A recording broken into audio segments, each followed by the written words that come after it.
Hi everyone, I'm Svet. Thank you guys so much for coming. I really just found my voice as a journalist, as a documentary photographer a few years ago. And if you had told me then that I would be sitting here today, I probably wouldn't believe you. So I'm incredibly honored for the support of Leica and the Social Documentary Network, for having me, and for all of you for being here and supporting Ukraine.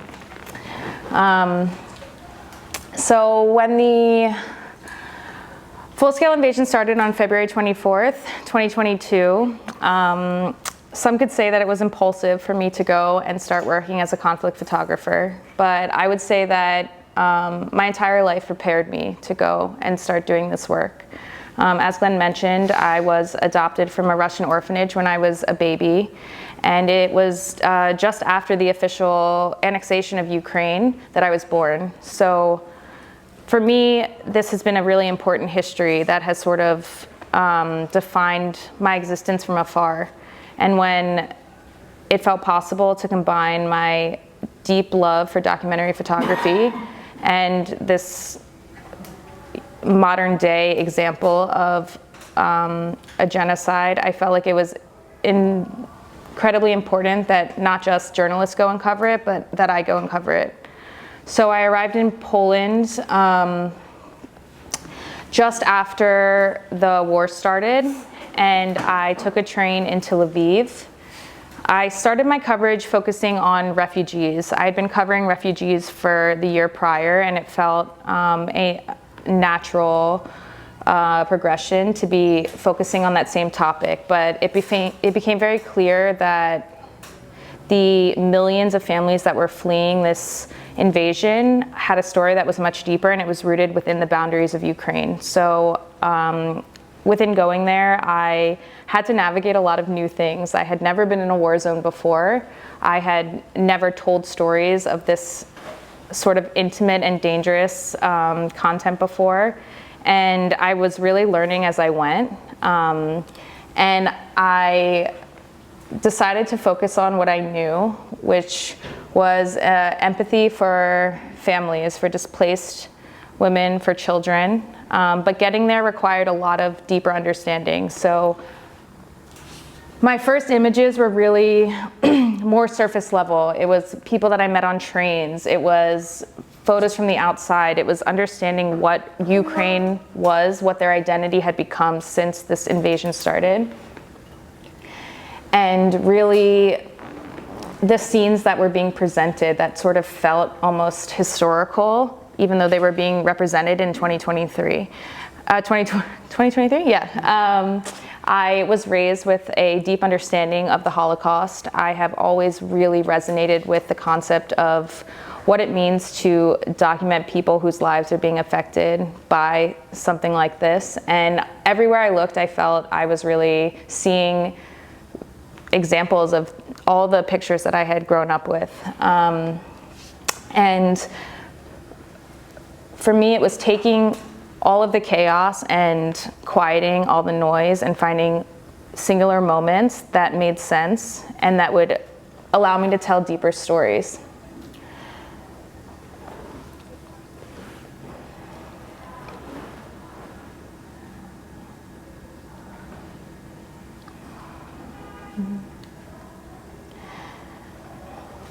This presented itself in families that were boarding trains, in fathers who were saying goodbye to their children, in children who were really seeing war for the first time in their home. I do encourage, when people talk about this conflict, to not say the war started in February, because it started a long time before. So this is not unfamiliar to everywhere in Ukraine, but it was very unfamiliar to Lviv, very unfamiliar to Kyiv, very unfamiliar to even Kharkiv when it first started. And you could really see it in the expressions and sort of the uncertainty of the mass amounts of people who were exiting the country.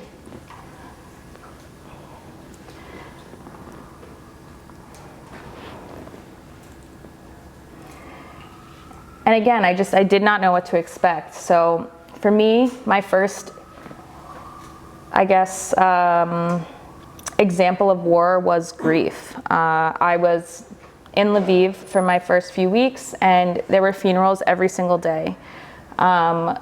Families had already begun losing their husbands, their sons, their daughters, and it was a very different environment to navigate because it was so incredibly vulnerable, and it was such a foreign culture that you have to photograph respectively, and you have to also really understand not just the emotions that they're feeling, but how you can tell their stories in a way that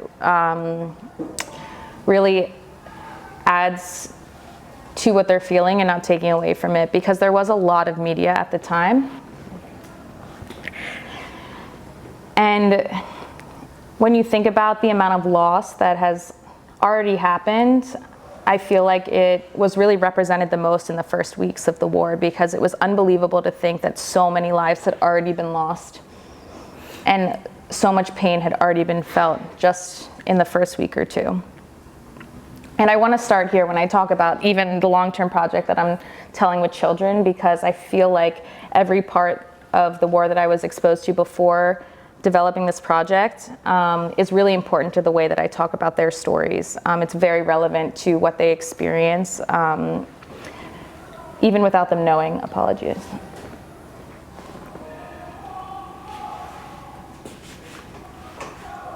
And as I moved farther east in the country, I was then exposed to another terrible part of what war means, which is destruction of home.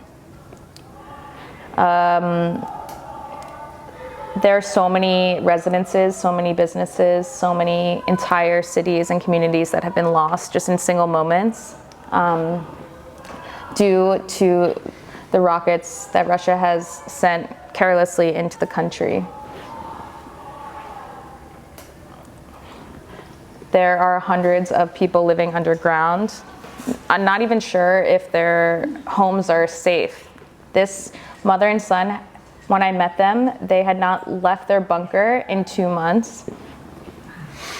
Occasionally they would peek their head out, they would get some groceries, but you could hear in the distance how close danger was, and this was the only place that they felt safe.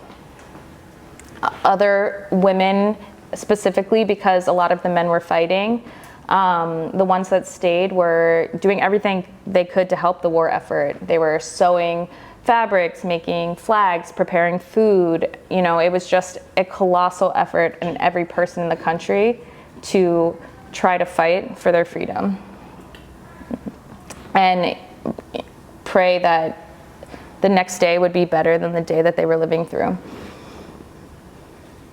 So this is Vlad, an example of what it's like to experience a attack. Him and his brother were in their apartment. It was very early in the morning, and his mother was asleep in her bedroom, and he described it to me as an instant, and he knew. This was in Ukrainian, so it was a little broken in my interpretation, but basically he said that he heard a blast and then he knew. So he ran in to check on his mother, who was asleep in bed with a bowl of popcorn, and she hadn't died from the blast, but she died from the shock. And his entire home is destroyed besides her bedroom, but she's no longer there. And he talks about how hard it is to move on from something where you have nothing left all at once. And I think this is reflective of a lot of families that are experiencing continuous attacks in Ukraine. And how they're coping with living day to day. There are measures that can be taken. You know, you can tape your windows, you can sleep in safe spaces. I can't tell you how many bathrooms I've slept in when air alarms have gone off, but nothing is secure and nothing is a guarantee. And it's an incredibly challenging way to live your life. So after I was in Ukraine for a couple months at this point, I started kind of navigating toward the front lines, which I think is really important to the overall narrative. And I had no concept of how hard it is to photograph the trenches in this war, or any war. This is my first.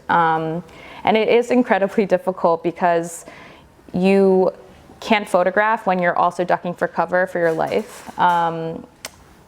For me, you know, my nervous system was not necessarily adjusted right away. It took me a minute to catch up with the reality of what I was experiencing. And I felt like taking portraits of the soldiers who were defending their country was a good way to both document, but also really put safety first in a way that I wasn't as familiar with navigating the environment. So that's what I really focused on. But what I love about these portraits is that everything that is said beyond the people and their expressions, I mean, these are all bullet holes. Oh, wow. This is winter, there's snow. I mean, the conditions speak for themselves. And in each of these, there's just such a bravery and stoicism. And I think that that is incredibly descriptive of why Ukraine has been able to defend themselves for so long in such an unpredictable war.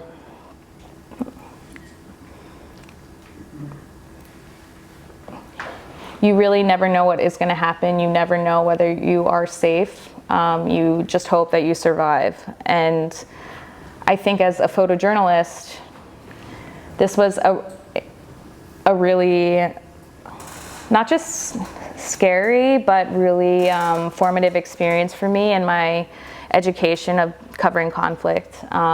Because I think what it showed me is the risk that is necessary and what you can do within your own boundaries. And for me, all I could think about during these times were what were children doing, what were families doing, how were they coping without the training and the understanding that they are there to serve as people who are fighting this war.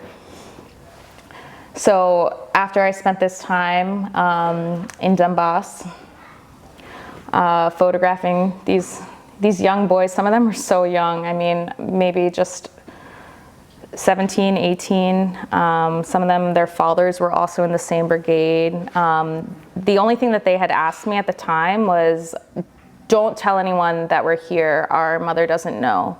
And for that reason, I keep their names anonymous. But I think that that's a really interesting conversation to have where you know, they're bravely ready to fight, but they don't want to cause further pain to the people they love the most.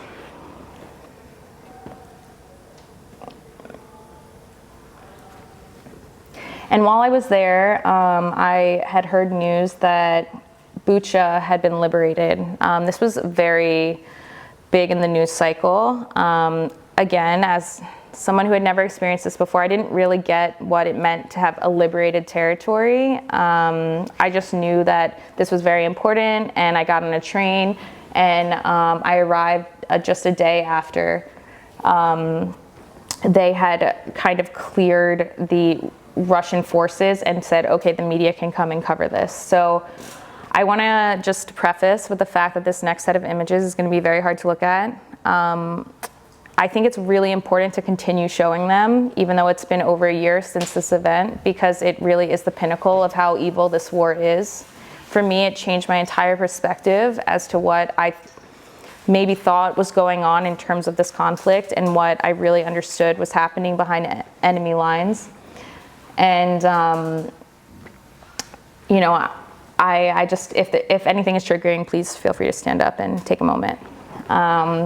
So I arrived in Bucha, and as we drove in, it's very hard to describe. I mean, I think even in images, it's hard to describe what it's like to be in a passenger car with mines on the street and bodies on the street, and you're just driving in. You're not sure whether it's safe, whether it's not safe. I mean, you're told that it's okay, but in essence, you're seeing the just incredible damage that is this war, but also insurmountable amount of death and casualty. So, you know, again, you try to figure out how to photograph this respectfully, and how do you tell this story in a very sensitive way, but in a way that people really take notice and understand that this is really happening, this is really important.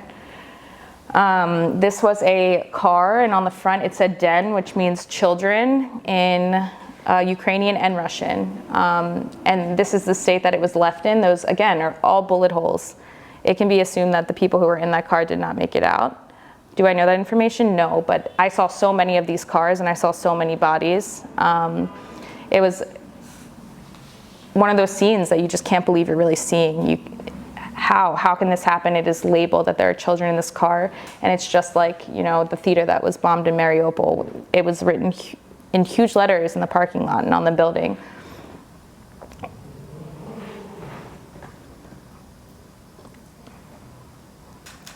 You can see the shell casing.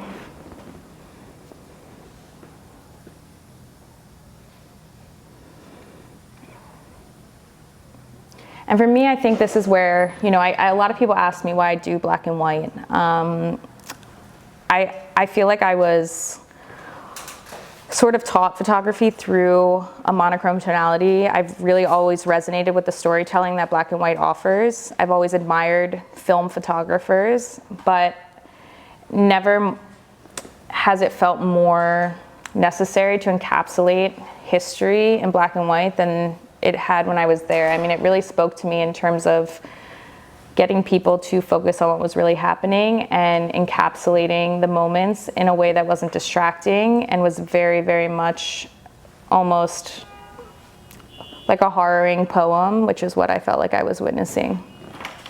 I apologize. Homes were obviously, they were destroyed, they were burnt from the inside out. This was a family home.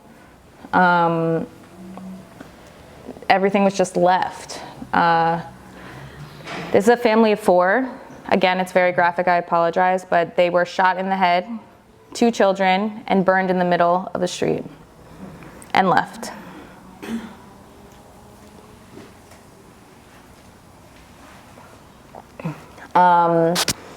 There was a mass grave behind the Church of St. Andrew, and that is where I spent a majority of my time when I was in Bucha. For 2 weeks, they were excavating bodies, not just in the grave, but in homes all over the city. And these were scenes you saw every day as people were grieving the family members and the loved ones they had lost.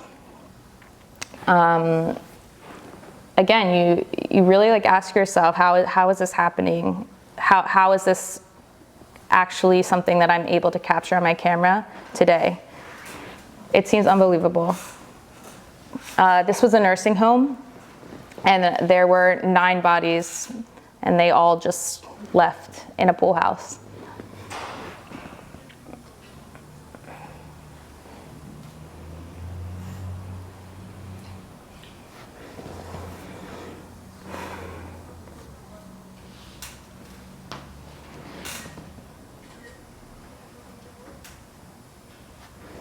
This is from the mass grave. Again, when I talk about the way that I look for images and try to make tough moments feel intentional, I think that there's a lot to be said that there's a chimney that's being used. There's a house. This is a residential place. This is a person, and I hope that with each person that I photographed who is no longer here to tell their own story, that my image can help share a part of their struggle and what they went through. By the end of the excavation, there were over 400 bodies pulled from the mass grave in Bucha alone. And they're still investigating for war crimes, hoping to hold someone accountable. But reports say that there are over 1,400 bodies accounted for. Svetlana, she and her son live in this farmland, and her husband went out to go get groceries one afternoon, and she describes that she could hear it from her house. What had happened, he was just fired on indiscriminately, and then his brother went out to look for him, and he also never came home.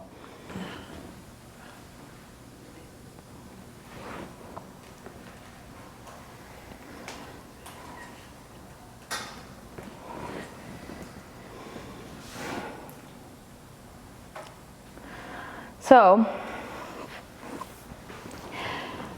again, I think these really challenging moments allow not only each photographer to tell a story within this bigger narrative, but it also helped me understand the types of stories that I wanted to tell long term. How did I really want to represent this conflict with the work that I was doing, to pay homage to this horrific event?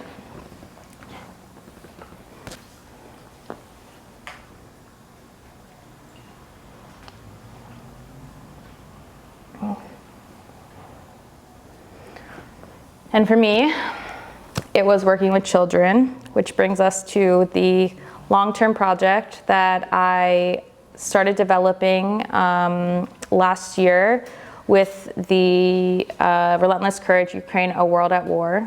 I had all of these photographs. I sent them to my editor, Mike Edrington, and he said, you know, which ones stand out the most to you? Like, what do you feel like really represents what you want people to understand?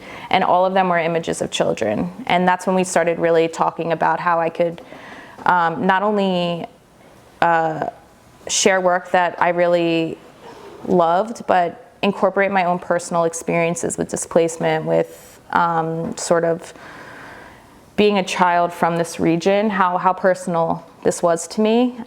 It helped me realize that in a way that I didn't necessarily understand going in. And I started really focusing in on this and developing these stories and trying to tell the same experiences I was telling when I first arrived, but through the eyes of children.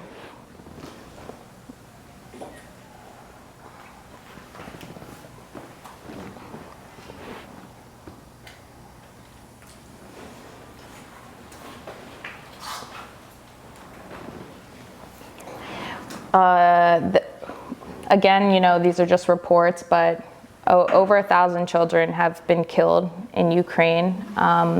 Thousands of others have been injured, and they're spending their holidays and their birthdays being fitted for prosthetics in hospitals. Their entire childhoods have been stripped overnight due to this conflict.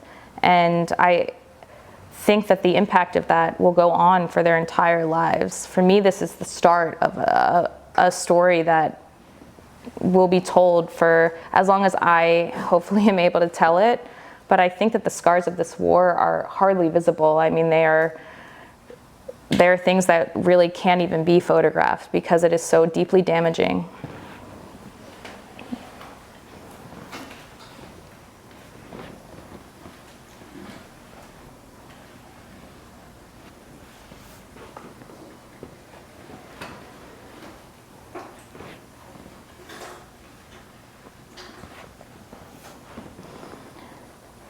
And I think about, you know, how, you know, when you look around you, how, you know, you can be easily influenced when you're at these younger ages. All they see is war. All they see is this destruction and this pain. And well, how will that curb the way that they see the world? How will that curb the way they see themselves? How will that curb what they do as they get older in life, as they try to return to the homes that no longer exist?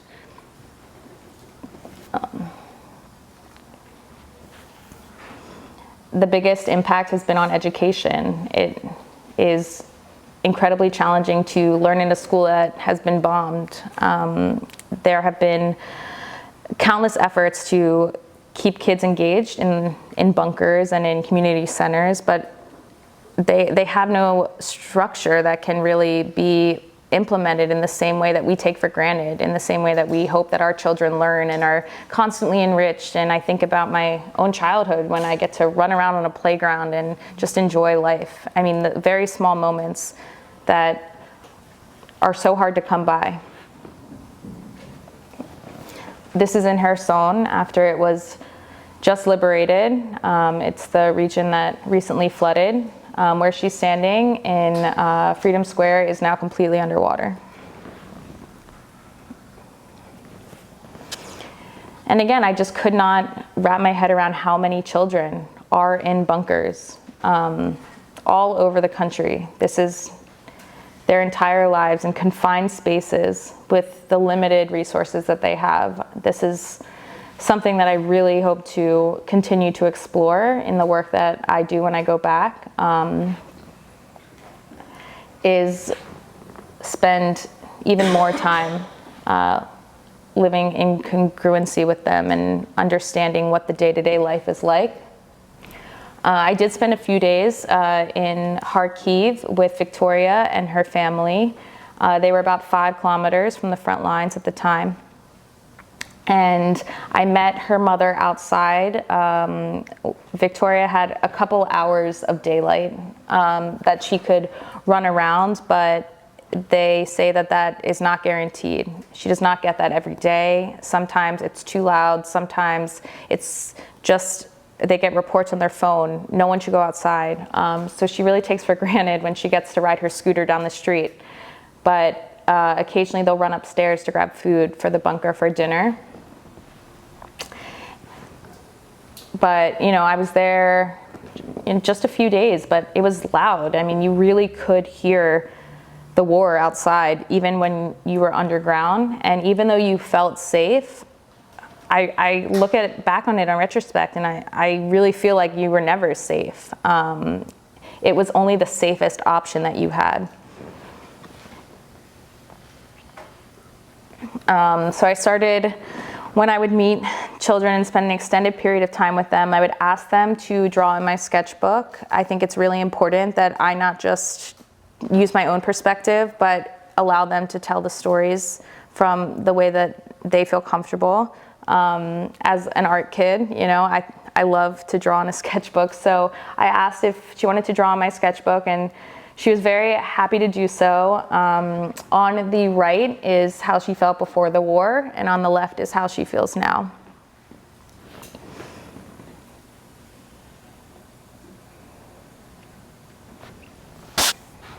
And, you know, these are their accommodations. There's dirt on the ground, there are mattresses on the ground, there's one light source. Sometimes they have better electricity, they can plug in their devices. Sometimes that's not the case. Other community members filter in and out of the bunker based on how they feel. Sometimes they'll come in the middle of the night if there's an air raid. There really is no stability or consistency. It's just something, and it's close to their home. So, you know, they just hope one day they can wake up and they can go back.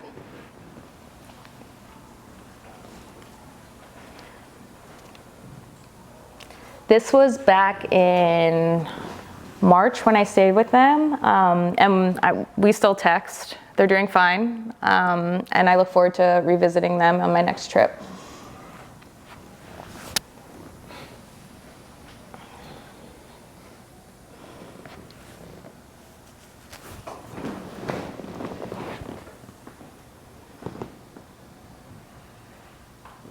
The last day, right before I left, this was what was in the ground above our bunker. It's an unexploded rocket.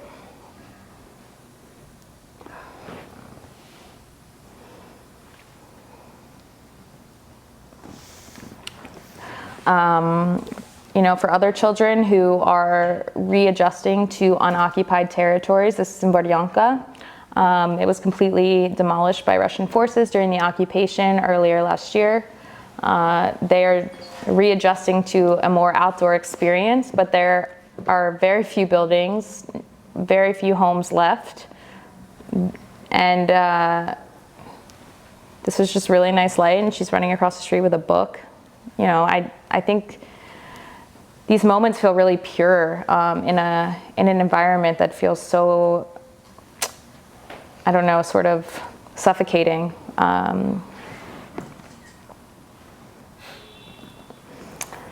So when I talk about exposure, I always look for moments where I see children interacting with the war, like small glances, small sort of mimics of action, things that really resemble what it means to be growing up in a war zone. I think that tells a very different story than just experiencing it once or being there temporarily. What are the long-term impacts?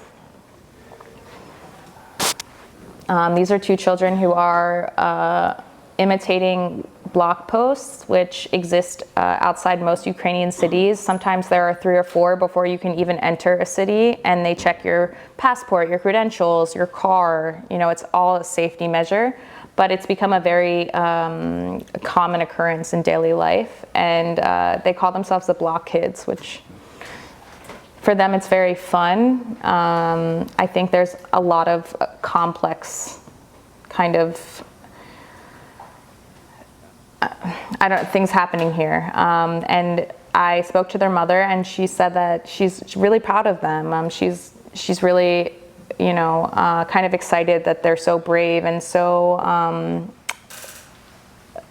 willingly embracing what they're witnessing, because it has changed their lives so drastically.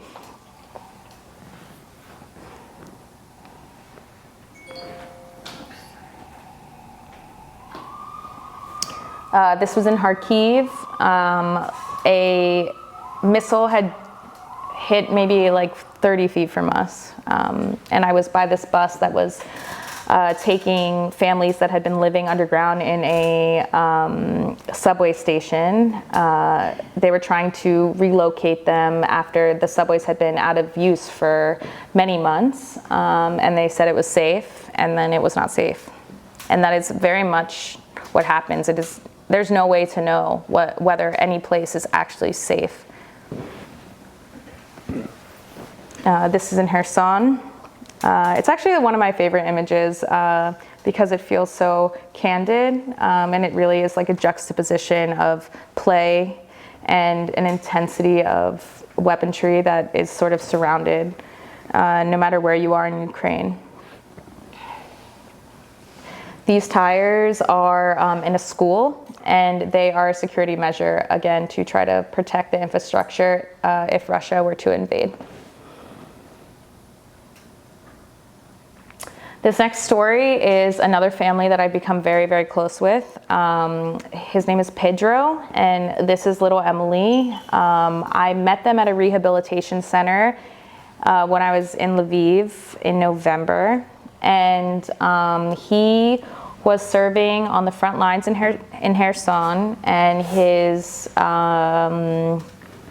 team hit an anti-tank mine, and he lost both his legs and 3 fingers on his right hand. He was nearly decapitated, but he did survive. And now, you know, his daughter is helping take care of him. And this is a story that I plan to follow for many years, to understand how the dynamic of being a parent and being injured as someone defending Ukraine has changed the dynamic at home, and how their relationship is different now.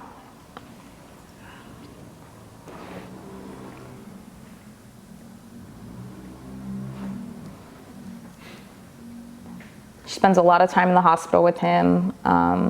When I was with them, it was one of the first times that he was even able to go home since the event occurred. And part of that is because of the extent of his injuries, but a lot of that has to do with the fact that his home is not equipped for someone who can no longer walk through the halls. They're very small, and it's not a home that he can't even use the bathroom. I mean, he can't get through with his wheelchair. There's so many other things to consider. It's not just, an injury. It is, how do you move on and live your life with the injury? And how does that affect the other people in your life?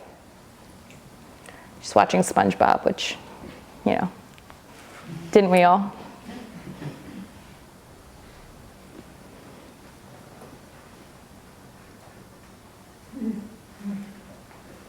In a lot of ways, I think that these single subject stories can represent an entire narrative of a war. And that's what has really shifted in the way that I've covered it since I started. When you first arrive and everything is new and you really need to find your footing and understanding as to what conflict means, it's much more difficult to go in depth in one thing because you feel like you might be missing something else. But as you start to gain awareness and gain understanding and gain trust and develop relationships with people, I feel that the power of documentary photography and journalism, you know, holds the greatest light when you're able to really sit with people in their spaces and they invite you to be there for as long as you feel like, you know, is necessary or even, you know, is beneficial or, you know, just is because you can and because you've become part of their family. And Ukraine has always made me feel like family. I think that is really unique to the country. I think it really personifies who Ukraine is. And as, you know, this war continues, children will carry the weight of it.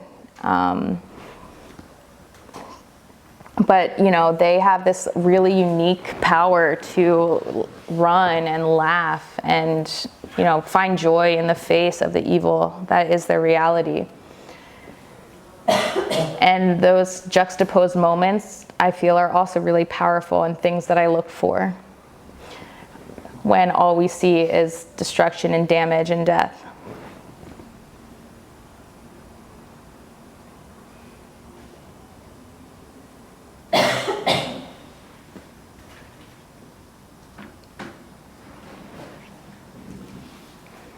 So this is the project that I'm going to work on when I return.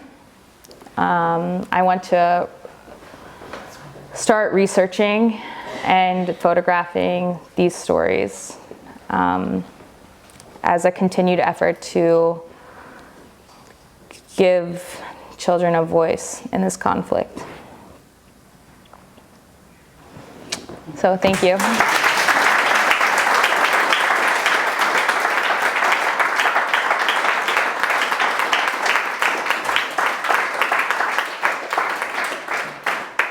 Thank you, Svet. I'm practically speechless myself. Thank you. Everybody here is a little bit in shock by what we've seen, but bringing this reality to us here in Boston is really powerful. Thank you. So we do have time for questions. For Svet, anybody? Yes? So I'm short of words right now. Sure. First of all, I'd like to thank you for documenting this, for sharing these beautiful photographs. Can't emphasize their importance enough. But I particularly, something that really caught my attention was how, like, all of these pictures are in black and white, but you left the drawing from that little girl in color to really highlight how war can change a person's outlook. Mm-hmm. Yeah, I mean, I think that so much of what we do as witnesses is up to our own interpretation, and my choice to shoot in black and white is not exempt from that. But this was her message, and this was her drawing, and it didn't feel right to alter it. Yes? Thank you. I'm sure I'd be incredibly stunned to say the least. I hadn't followed her, so I thought it was together for some time. Thank you. A lot of this just doesn't get shown, I think, news often because people would just tune out if that were the case, which is sad. But I think you did an incredibly wonderful job capturing the terrible contrasts and how hard it can be for some people to simply persist when that shouldn't be so trivial. I'm wondering if you could talk just briefly about how literally you got started into this. You said something about, I think you used the word impulsive, taking your flight over there. And I'd say, well, it was fast. But how did you mentally decide, hey, I'm going to do this next? I think that really speaks to a lot about the lens that you use and where you took it from there. Absolutely. I think it's a great question. I think, you know, maybe in the back of my brain, I was always going to do this work. I didn't have the most linear journey, but in 2020, I think a lot of us really were forced to think about what we were doing. You know, what was our purpose when the world was closing in on us? And for me, it felt like a really important time to start leaning into documenting the community around me or the things that I might really want to. I felt there was like an added life pressure to pursue something that had been a quieter voice. And so, you know, at the time I was living in LA, and there was a lot happening with the Black Lives Matters movement. I was covering the migration of migrants at the US-Mexico border. And that was my first exposure to really historical evidence of a humanitarian experience. And that was very important for me. I felt really connected to that, and it really pushed me to want to continue to explore that. But I think what really makes one person's work powerful is their voice within it. And after working in those environments for a bit of time, I wanted to figure out where I could tell my own story through this same type of imagery. And so it did feel kind of like I was ready. I was mentally prepared. I was definitely technically prepared. I was, in a lot of ways, sort of unable to sleep, not going. And so, yeah, I found myself there. Yeah. So, when the world was in shambles, how... Pardon, I didn't hear that. When the world was in shambles, Yeah. Why were they willing to bond with a stranger like you, like support you? Yeah. Probably you were taking batteries, you have to charge, so you have to use their resources. Yeah. You have to get scrappy at times, definitely, which can really put you in an awkward position, right? You're like, can I use your outlet, right? No, it's a good question. I think Ukraine very early on knew that having a lens on this war, a global lens on this war, could be incredibly impactful for the outcome. And I don't know whether it was an internal conversation or it's really just a reflection of every individual, but they welcomed the media. And even if it was the most painful moment of their life, for some reason they wanted it to be documented. I think that in a lot of ways, this came more as a surprise to us than it did to them. They've been living in the shadow of this potentially occurring for their entire history. And it's as unbelievable as it is to me or you, it's more unbelievable to them. I mean, this is really happening. And I think they wanted to make sure that someone like me or any other journalist was,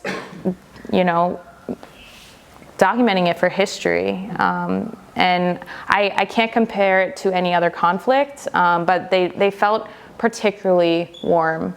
But they're also the type of people who will feed you 6 dinners before they feed themselves. That is just the type of person that I met time and time again there, who welcomed me with open arms, willing to talk. And I think also you really, really try to approach it with empathy. I mean, how can you not? You see a mother who just lost her child. You feel that. I mean, you do not separate yourself just because you have a camera. And hopefully they really understand that I'm there with just the biggest heart and understanding for what they're going through. And maybe that made them more open. I don't know. Yeah. I have a question with regards to, I've met a lot of conflict photographers. Cool. And many of them come with fixers. And Yep. Many of them are very concerned about security. Absolutely. And many of them talk about PTSD. Sure. There's a lot of things. Could you talk about your lifestyle? Sure. How did you, were you able to get the environments that you would get? How did you stay safe? And you photographed children, which is one of the most difficult of all. You can speak to servicemen, you can speak to conflict photographers. It's one thing to see adults who are deceased. It's another thing to photograph children who are deceased. Sure. Yeah, okay, so it's like a few points. I can work through them. So fixers are incredibly important. I would consider them like the unsung heroes of any work we do, not just in conflict, but like daily coverage assignments. People will go to cities and they're not familiar, and someone will drive them around and help them sort of navigate those stories. And in Ukraine, it's incredibly important. I mean, there is a language barrier. I don't know what I would have done without having someone assist me in understanding the stories that I was documenting. But I think that what people don't understand is they're in just as much danger as we are, if not more. Oftentimes they're putting their lives at risk twofold. And I think, you know, I just wish they had more people understood the importance of fixers, and I'm glad you brought it up because they play such an important role in the work that we do. In terms of navigating the lifestyle, you know, I think that it requires a certain level of flexibility. You really sacrifice all of the luxury of living. Once you step into a war zone, everything is about how you can tell the story better, how you can make your subjects feel more comfortable, how you can navigate the dangers that are around you, and you're not really focused on where you're going to sleep at night or whether, you know, you're going to be warm. You hope so, but that's just not a priority. Once you like enter a certain space. What am I missing? Sorry. I was curious about how you got into the environments that you got into. Sure. Did you use a fixer? Yeah, I did use fixers, but a lot of these times when I'm living with these families, you know, some of them I stayed with for days. With Emily, I was with them for weeks.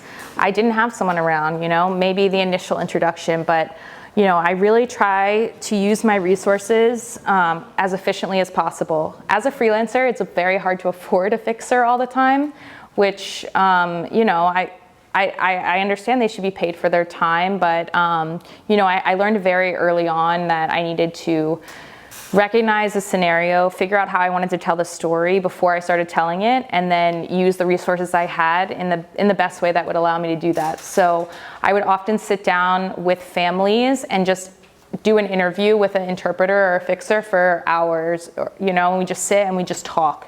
And everything that I had, all the questions I had, whether I can stay with them, what is their schedule like, what does their child's day routine look like? Can I photograph that? Is that something they're comfortable with? You know, what happens if, you know, there's a strike? Where do they go? Can I go with them? Is that something they're comfortable with? I would make sure that I really laid that all out on the forefront, and then, you know, I could just exist in the space with them, and having a fixer became less necessary as we got to know each other better. And then, you know, being immersed in these environments, you pick up cultural consistencies, you pick up language. You know, I do my best to learn and do all of my research in any spare time that I have. That makes it so when I'm in these places and I'm kind of flying solo, that it feels like I should be there.